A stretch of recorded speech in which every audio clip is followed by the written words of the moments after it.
Hello friend, ગાયત્રીબેનના કિચનમાં તમારું સ્વાગત છે. આજે આપણે ખજૂર પાક બનાવીએ છીએ.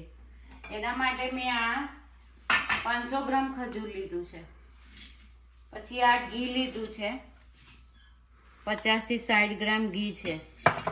પછી આ બદામ છે, એને મેં અધકચરી કરી છે.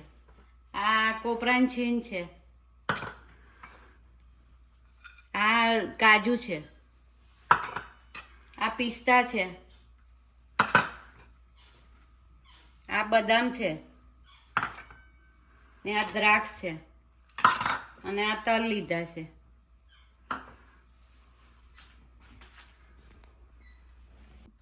આપણે આ ખજૂર પાક બનાવવાનું સ્ટાર્ટ કરીશું. સૌપ્રથમ ગેસ ચાલુ કર્યો ને પેન મૂકી છે. હવે પહેલા 1 ચમચી ઘી લઈશું. આપણે જે આ બધું ડ્રાયફ્રૂટ લીધું છે એને પહેલા શેકવું પડશે.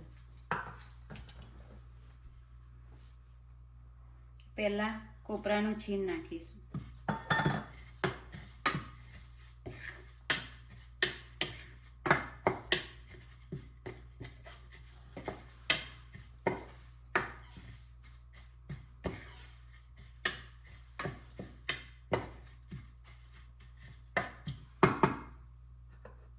એ આ પિસ્તા લીધા છે એ નાખીશું. આ બધું મેં અધકચરું કરીને મૂકી રાખ્યું છે. હવે આપણે આ અખરોટ લીધી છે.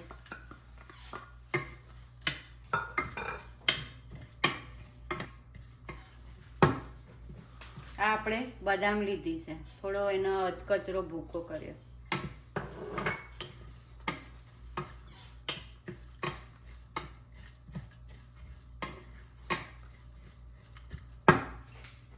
આ કાજુ લીધા છે.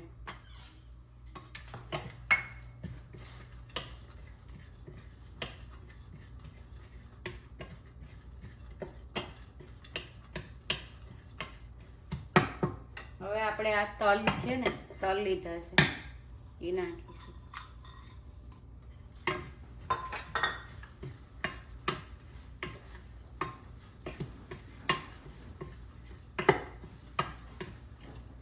આપણે એને 5 મિનિટ શેકાવા દેવો પડશે.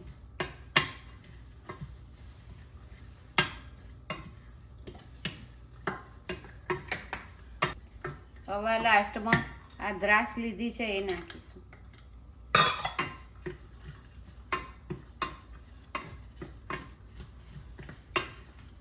આપણો આ ડ્રાયફ્રૂટ બધું શેકાઈ ગયું છે. એને હવે સાઈડ પર કાઢી લઈશું.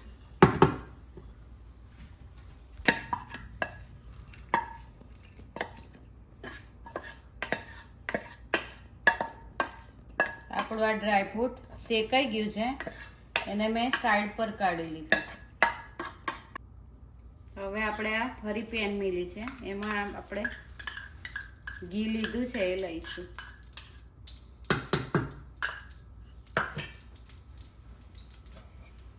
હવે આપણે આ ખજૂર જે લીધું છે, બિયા કાઢીને મેં મૂક્યું છે, એને આપણે ઘીમાં શેકીશું.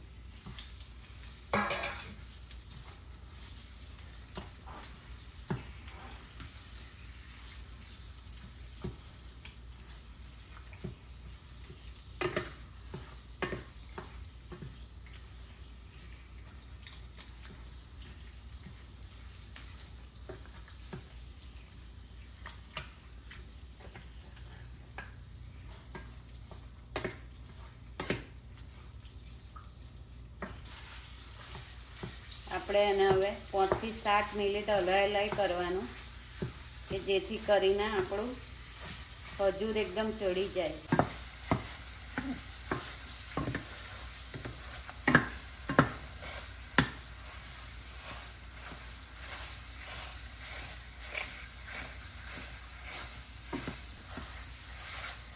હવે આપણું આ ખજૂર શેકાઈ ગયું છે. આપણે ગેસ બંધ કરી દઈશું.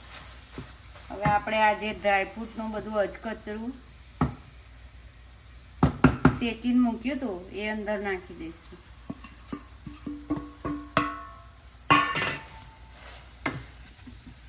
આપણે આ ડ્રાયફ્રૂટ બધું શેક્યું હતું ને, એ એની અંદર મેં મિક્સ કરવા નાખી દીધું બધું.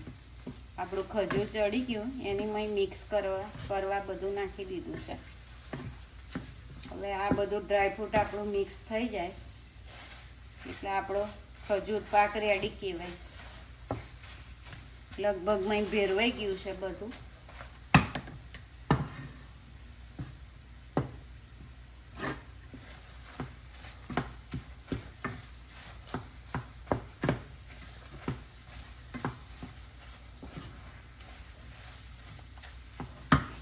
હવે આપણે એક ડીશમાં ઘી લગાવીશું.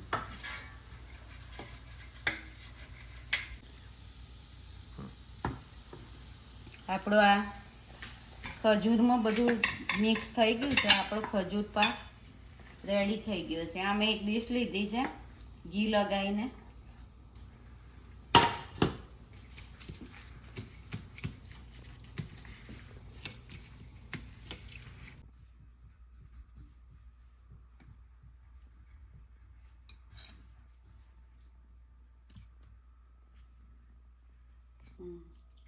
આપણે આ કાઢ્યું ને નીચે આ ખજૂર પાક લીધો અંદર ડીશમાં, પણ એને તમારે ગરમ ગરમ હોય ને તે ઘડે લાડવા બની દેવાના, નહીં તો પછી આ પથરા જેવું થઈ જાય તો તમારાથી ખવાય બી નહીં.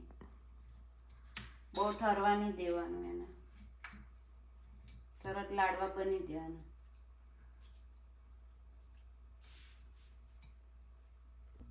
આપણો ખજૂર પાક તૈયાર થઈ ગયો છે. મેં લાડવા બનાવ્યા છે. હવે જો મારી રેસીપી તમને પસંદ આવી હોય તો મને લાઈક કરો, શેર કરો અને સબસ્ક્રાઈબર કરો અને બેલ આઇકન દબાવવાનું ભૂલતા નહીં. જય શ્રી કૃષ્ણ, જય માતાજી, થેન્ક યુ.